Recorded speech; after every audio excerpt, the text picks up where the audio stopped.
Mhm. Baik, kita bersama bagi segmen ceramah Ramadan bulan mulia bertajuk sengaja membatalkan puasa. Ini mungkin khusus kepada kaum wanita dan juga ataupun sebagainya. Jadi kita ni akan tanyakan lebih lanjut mungkin jualah salah apa yang kita dikongsikan pada hari ini. Kita ni tanyakan lebih lanjut bersama dengan narasumber kita iaitu Yang Mulia Ustazah Zati Hanani binti Dato' Seri Setia Haji Rajid akan membawakan tajuk kita ni pada hari ini sengaja membatalkan puasa. Assalamualaikum Ustazah. Ya Ustazah, Assalamualaikum. Baik, sebentar kita lagi masih bersama lagi menantikan isyarat ataupun kita masih lagi menantikan respon daripada Ustazah, Yang Mulia Ustazah. Baik, sekali lagi kita sapa beliau bersama dengan Yang Mulia Ustazah Zati Hanani. Assalamualaikum Ustazah. Assalamualaikum. Ya, kita masih lagi menantikan sebetulnya Amar ya.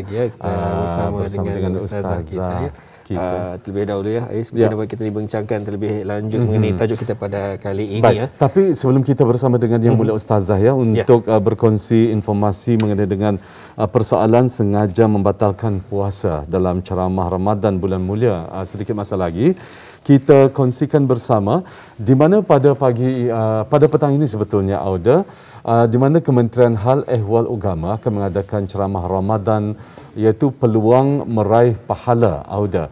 Ianya dapat kita ikuti menerusi siaran RTV Sukma Indra dan juga nanti menerusi RTV Perdana pada jam 2 petang nanti akan kita bawakan iaitu bersama dengan beberapa orang ahli panel kita insya-Allah yang akan mengisikan ruang ceramah tersebut iaitu Ramadan peluang meraih pahala. Nanti akan kita bawakan sekali lagi Auda menerusi siaran RTV Sukma Indra dan juga RTV Perdana pada jam 2 petang nanti. Dan kepada bis kita ingin mengetahui apakah pengisian dalam ceramah tersebut, mungkin bis kita tiada kesempatan untuk mengikutinya nanti kira-kira pada jam 2 petang. Bis kita boleh mengikuti siaran ulangannya iaitu pada hari Isnin 12.30 tengah hari di RTV Perdana dan juga ulangannya dapat bis kita ikuti sekali lagi iaitu pada hari Jumaat pada 1.30 petang menerusi RTV Sukma Indra. Baik, kita cuba sekali lagi kembali untuk kita masih lagi menantikan isyarat bersama dengan Yang Mulia Ustazah ceramah Ramadan bulan mulia ini. Baik, pastinya juga pelbagai cabaran kita ni. Tadi di awal pagi tadi kita menyentuh tentang cabaran dugaan dan sebagainya. Pastinya di setiap hari cabaran itu pasti ada. Namun di bulan Ramadan ini rasanya semakin tercabar. Maklum saja perasaan kita ni itu indah dapat kita ni luahkan marah ataupun sebagainya kerana kita ni mahu keberkatan Allah Subhanahu Wa Taala itu akan datang. Jadi pastinya kita sebagai ibu bapa anitah yang paling mencabar sebabkan anak-anak maklum sajalah kalau biasanya mereka ini bersekolah bersama dengan guru-gurunya pastinya tidak dinafikan ada anak-anak yang memilih untuk sambil-sambil belajar itu sambil-sambil itu makan sambil-sambil itu mungkin mengambil masa berehat sekejap. Tapi untuk bulan Ramadan ini ada berbeza sedikit.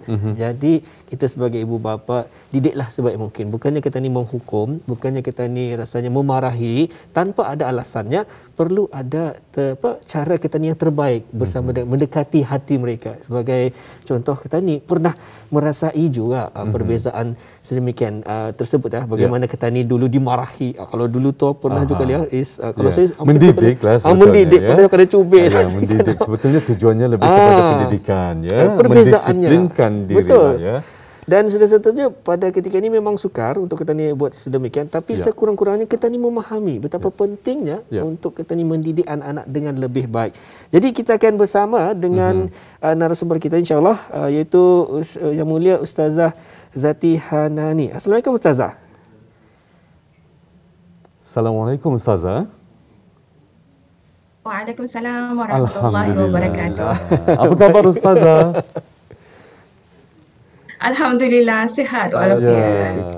Jadi maaf tadi mungkin entah kenapa Abang Amar sama Tuan Iskandar? Ya, alhamdulillah kami sehat walafiat. Terima kasih Ustazah. Malam saja mungkin internet orang berpuasa. Ya, itulah kan. Jadi kata ni alhamdulillah yang mulia Ustazah ya. Kita ni sudah berada di 12 hari di bulan Ramadan dan mudah-mudahan tadi dapat melaksanakan ibadah puasa ini dengan penuh semangat dan dengan penuh ketabahan lah ya dalam menempuh Ramadan yang mungkin agak sedikit berbeza walaupun dalam sedikit kesukaran ya. Jadi menyebut mengenai dengan kali ini seperti biasalah ceramah kita iaitu Ramadan Bulan Mulia, tajuknya agak unik sekali. Sengaja membatalkan puasa. Untuk siapa ni sebenarnya? Ini menjadi pertanyaan. Tadi kata Amar katanya untuk wanita. Apakah betul untuk wanita ataupun kaum Adam juga terlibat dalam hal ini, tajuk ini? Silakan Yang Mulia Ustazah. Okey, terima kasih kepada penyampai Muammar dan juga Iskandar, dan juga terima kasih juga kepada Rampai Pagi kerana mengundang sekali lagi. Dan alhamdulillah, syukur pada Allah Subhanahu Wa Taala, hari ini kita ni akan membincangkan sedikit sedikit sebanyak mengenai dengan tajuk yang very unique dan juga ni orang very catchy, iaitu sengaja membatalkan puasa. Jadinya sebelum merungkaikan dan lebih lanjut lagi, saya berdoa dulu pada Allah Subhanahu Wa Taala agar segala penyampaian ini dilancarkan oleh Allah Subhanahu Wa Taala. Bismillahirrahmanirrahim. Alhamdulillahirabbil alamin wassalatu wassalamu ala asyrafil anbiya'i wal mursalin sayyidina Muhammad wa ala alihi wa sahbihi ajma'in. Rabbi syrah li sadri wa yassir li amri wahlul 'uqdatam min lisani yafqahu qawli. Rabbi yassir wa la tu'assir ya karim. Rabbi tamim alaina bil khair. Sallallahu alaihi wa sallam ya Rasulullah fi kulli lamhatin wa nafasin adada ma wasi'ahu ilmullah. Baik, hari ini tajuknya mengenai dengan sengaja membatalkan puasa. Bukannya perkara-perkara membatalkan puasa, tetapi sengaja membatalkan puasa. Ada something ataupun ada sesuatu di sebalik tajuk ini. Jadinya sebelum saya lebih lanjut lagi, kita ni fahami dulu makna tajuk ini, iaitu sengaja. Sengaja ni kalau dari segi istilahnya ialah sesuatu perkara yang dilakukan oleh dirinya sendiri atau orang lain dengan keizinannya, tanpa paksa dan juga dalam arti kata lain sebagai kerelaan ataupun kehendaknya.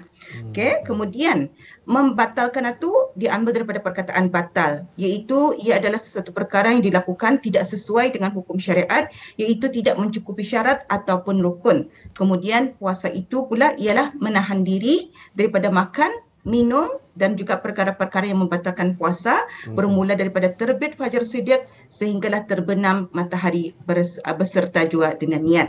Jadinya kesimpulan daripada definisi tajuk harian ini ialah sebenarnya seseorang itu dengan rela hatinya, dengan kehendaknya untuk melakukan sesuatu yang tidak mencukupi syarat. Artinya ia sengaja membatalkan puasanya tu tanpa ada paksaan oleh orang lain ataupun atas sebab-sebab uzur syar'i. Artinya ia sendiri membatalkan puasanya tu. Jadinya sebelum saya lebih jauh lagi juga, ingin saya mengulang juga tentang ilmu puasa ni. Apa dia rukun-rukun puasa supaya kita ni tahu apa yang boleh membatalkan puasa tu. Rukun-rukunnya adalah 3 ganya. 1, ahlinya mampu berpuasa, kemudian berniat dan kemudian menahan diri daripada perkara-perkara yang boleh membatalkan puasa. Okey, kita ni masuk. Apa dia perkara-perkara yang membatalkan puasa ni? Yang pertama sekali adalah datang haid ataupun nifas. Ini kerana uzur syar'i. Artinya di sana tu bukan kerana kehendaknya tetapi ia memang uzur. Datang haid ataupun nifas ni terjadi ada tempat bini-bini saja ni. Indah ada lelaki-lelaki.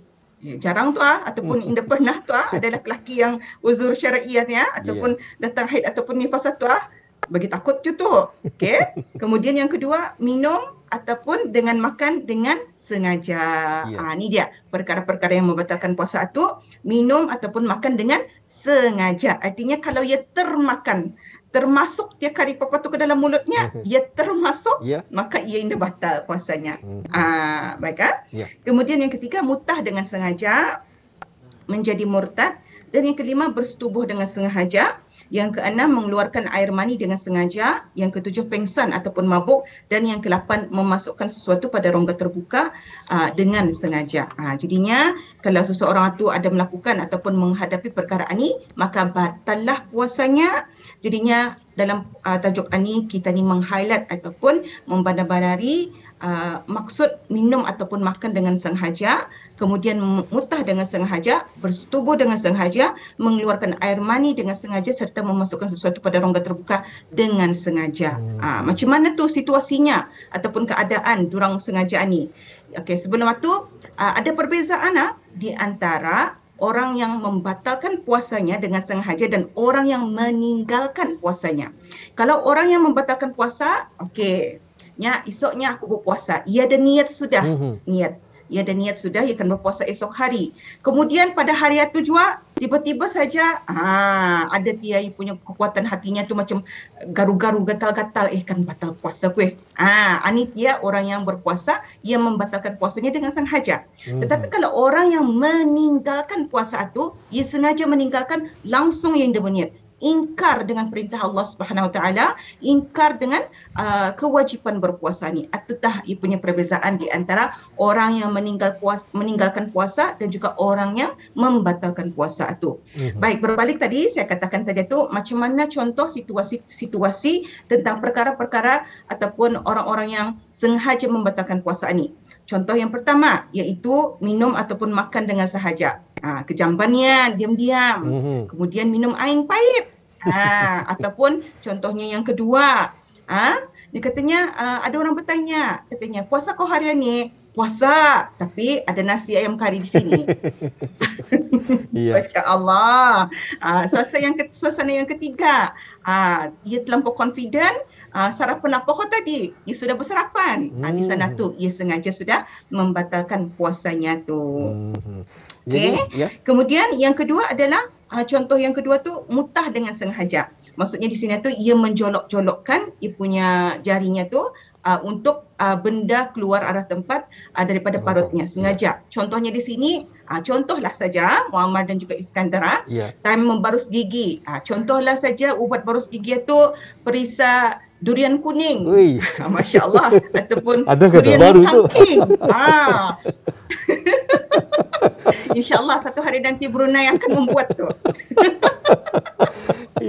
Masya Allah. Sekalinya kan mau terseliur katanya. I lapar katanya terseliurnya peminat durian kuning tu laginya katanya. Banyak-banyak yang membagi tempat barus gigi tu. Kemudian dijuluk-juluknya supaya terasa arah tempat ipunya dan itu kerongkongnya tu kemudian terkeluar balik. Di sana tu ia sengaja membatalkan puasanya dengan dengan mutah dengan sengaja tu.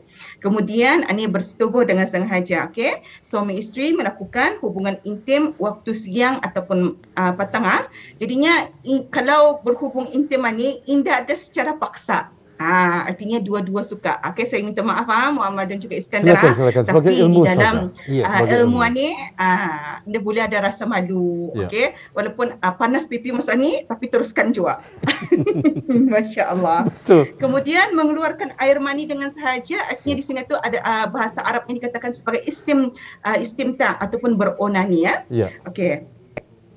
Beronani itu sama ada dilakukan sama ada dengan menggunakan tangan sendiri ataupun tangan orang lain, sama ada dengan menggunakan sarung seperti kondom, minta maaf, ataupun tidak, begitu juga sama ada menggunakan diiringi dengan syahwat ataupun indah. Di sini tu selama mana perbuatan itu menyebabkan keluar air mani dan ia dilakukan dengan sengaja atas kemahuan sendiri serta tahu akan hukum haramnya, maka demikian itu akan boleh membatalkan puasa.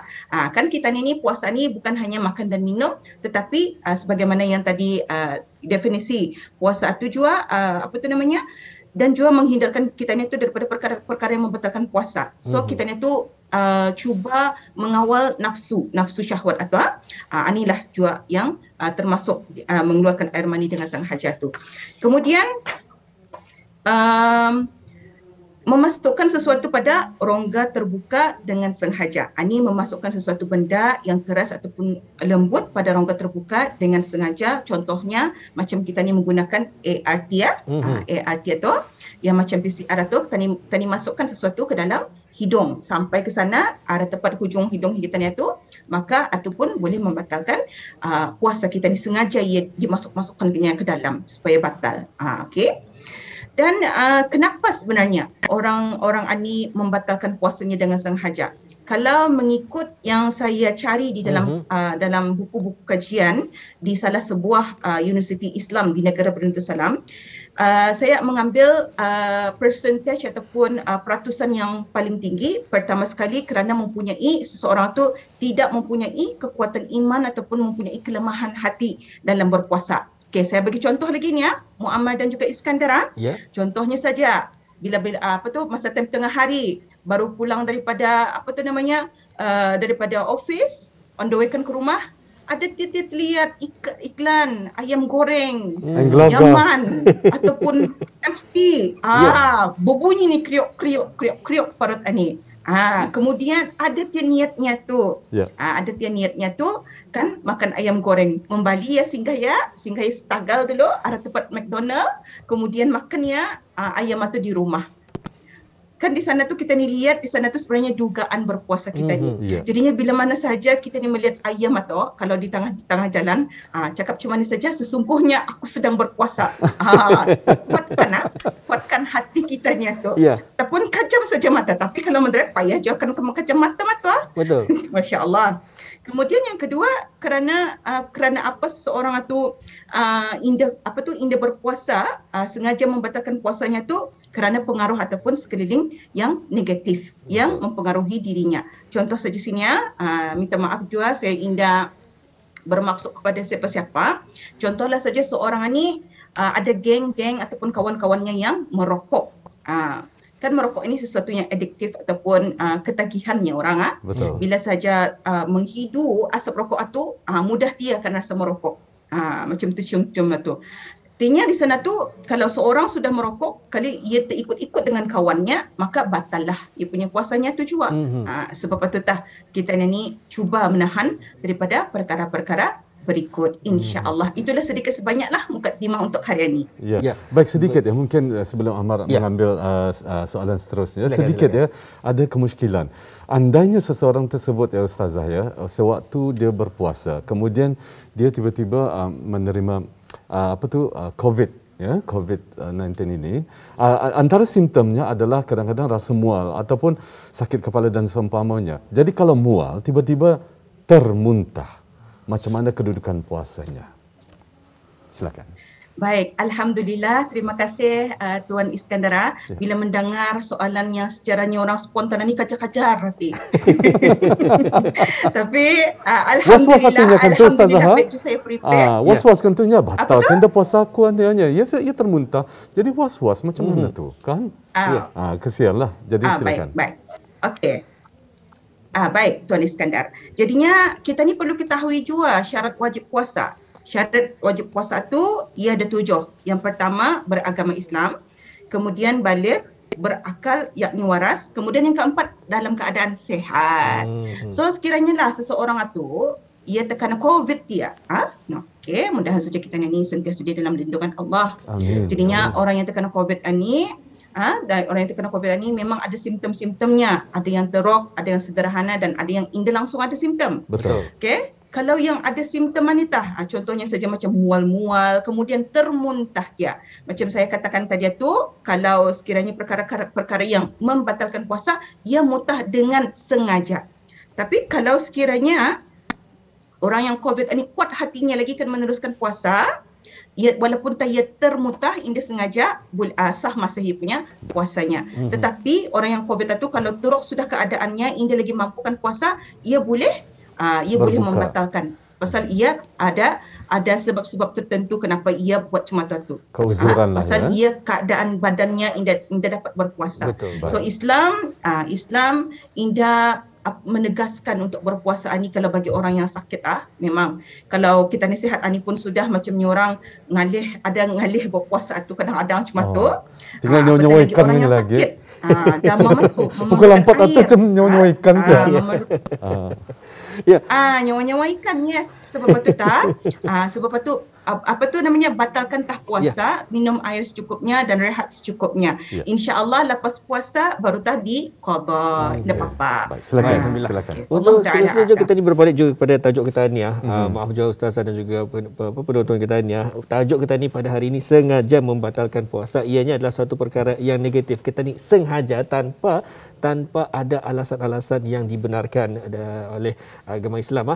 Jadi untuk itu Ustazah, mungkin ramai yang ingin mengetahui ni, apakah hukum bagi orang yang sengaja membatalkan puasa berkenaan? Silakan Ustazah.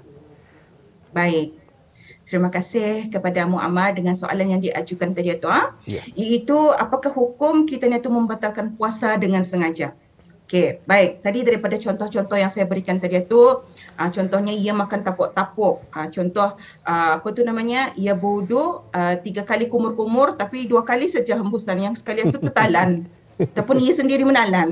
Macam tu. Sama macam ada orang melihat. Walaupun tidak ada orang melihat, tapi Allah Subhanahu Wa Taala Maha melihat. Kita ni mesti ingat dan kita ni mesti tahu bahawasanya puasa ni adalah kewajipan kita ni kerana ia termasuk di dalam rukun Islam. Kalau kita ni mengakun yang kita ni itu Islam, maka kita ni perlu mempercayai dan beriman dengan rukun Islam, iaitu melakukan kewajipan berpuasa ni.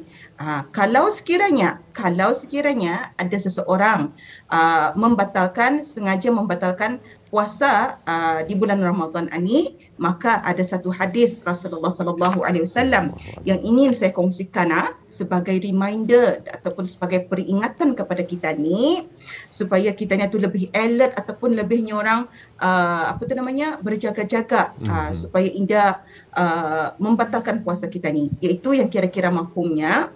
Ketika aku tidur, aku didatangi oleh 2 orang laki-laki, lalu keduanya menarik lenganku dan membawaku ke gunung. Keduanya berkata, naiklah. Lalu kukatakan, sesungguhnya aku tidak mampu. Kemudian keduanya berkata, kami akan memudahkanmu. Maka aku pun menaikinya sehingga ketika aku sampai di kegelapan gunung, tiba-tiba ada suara yang sangat keras. Lalu aku bertanya, suara apa itu? Mereka menjawab, itu adalah suara jeritan para penghuni neraka. Kemudian dibawalah aku berjalan-jalan dan aku sudah bersama orang-orang yang bergantungan pada urat besar di atas tumit mereka. Mulut mereka tu dirobek dan dari robekan itu mengalirlah darah. Kemudian aku, yakni Abu Umamah, bertanya, siapakah mereka itu? Rasulullah sallallahu alaihi wasallam menjawab, mereka itu adalah orang-orang yang berbuka, yakni membatalkan puasa sebelum tiba waktunya. Hadis riwayat An-Nasa'i. Masya-Allah. Daripada hadis Rasulullah ini pun sudah, kalau bila dihayati benar-benar, ini dapat dibayangkan mulut kita ni tu sedikit saja kita ni terkat pun tersagir kata pun sudah kita ni kesakitan. Betul. Apatah lagi mulut kita ni dirobek. Kena robek. Ya. Kena robek. Kemudian mengalir darah. Disebabkan apa? Kerana ia meninggalkan ataupun ia membatalkan puasanya. Membatalkan puasanya masa bulan Ramadan. Artinya di sini tu bahawasanya walaupun dahsyat gambaran ani, artinya ia warning bagi kita ni, artinya di sana tu ia peringatan kepada kita ni bahawa jangan dimain-mainkan puasa ani. Walaupun orang indah melihat yang orang atukan membatalkan puasanya, tetapi Allah Subhanahu Wa Taala Maha melihat. Malaikat ada di mana-mana mencatat dosa-dosa kita ni. Macam mana kalau sekiranya seseorang tu batal puasa, sampai lagi bertaubat, alhamdulillah. Macam mana masa time dia makan, kemudian ditarik dia oleh malaikat Israel. Allah. Betul sekali. Sebab itu dah kita ni banyak-banyak muhasabah diri. Kita ni jaga kita ni punya puasa di bulan Ramadan ni untuk meningkatkan ketakwaan kita ni kepada Allah Subhanahu Wa Taala. Betul sekali. Jangan kata dirobek Allah Taala alam. Ni orang terkena ulcer pun sudah kesakitan. Betul. Ya Ustazah ya. Baik Ustazah, masa kita amat terhad sekali dalam masa 2 minit. Satu soalan yang mungkin kita rasa penting juga untuk menebus dosa besar tersebut ya. Macam mana caranya tu? Mungkin dapat dijelaskan sebagai pencerahan kita, silakan. Baik, alhamdulillah, terima kasih. Macam mana sebenarnya kalau kita ni tu ada sudah keinsafan arah diri, aku indah mau lagi kan membatalkan puasa aku ni. Kalau sudah kita ni tu menginsafi dosa-dosa kita ni, pertama sekali adalah bertaubat kepada Allah Subhanahu Wa Taala. Jadinya kalau Imam An-Nawawi menyebutkan di dalam kitab Riyadhus Salihin, para ulama berkata, bertaubat daripada setiap dosa hukumnya adalah wajib. Jika maksiat yakni dosa itu antara hamba dengan Allah Subhanahu Wa Taala yang tidak sangkut paut dengannya hak manusia, maka syaratnya ada 3. Pertama, menjauhi dan meninggalkan maksiat, kemudian menyesal kerana telah melakukan maksiat tersebut, kemudian berazam dan bertekad untuk tidak mengulanginya perbuatan maksiat itu. Yang pertama, menjauhi. Jangan lagi ditinggalkan puasa ataupun jangan lagi dibatalkan puasa. Kemudian menyesal. Sesungguhnya aku menyesal dengan perbuatan patu. Macam menyesal itu, sudah tak ada sesalan, kemudian kita ni tu membuat amal kebaikan yang lain. Untuk kan menambal dosa-dosa kita ni tu. Kemudian yang ketiga, berazam dan bertekad. Jangan lagi mengulangi kesilapan itu. Dan jangan lupa untuk melakukan solat sunat taubat 2 rakaat. InsyaAllah. Banyakkan istighfar. Lepas itu InsyaAllah. Kemudian teruskan berpuasa dan mengqadha puasa-puasa yang sudah dibatalkan itu. InsyaAllah Allah akan menerima segala amal ibadah itu. Wallahu ta'ala a'lam. Amin. Semoga saja apapun perkongsian kita pada hari ini, perkongsian daripada Ustazah, ceramah Ramadan bulan mulia bertajuk sengaja membatalkan puasa ini memberikan manfaat kepada kita semua ya, apatah lagi di bulan Ramadan ini ya. Baik, kita ucapkan terima kasih kepada narasumber kita iaitu Ustazah Zati Hanani binti Dato' Seri Setia Haji Rajid dengan perkongsian pada hari ini. InsyaAllah kita akan kembali lagi bersama di ruangan yang lainnya ya Ustazah. Untuk itu, Assalamualaikum. InsyaAllah. Waalaikumsalam warahmatullahi wabarakatuh.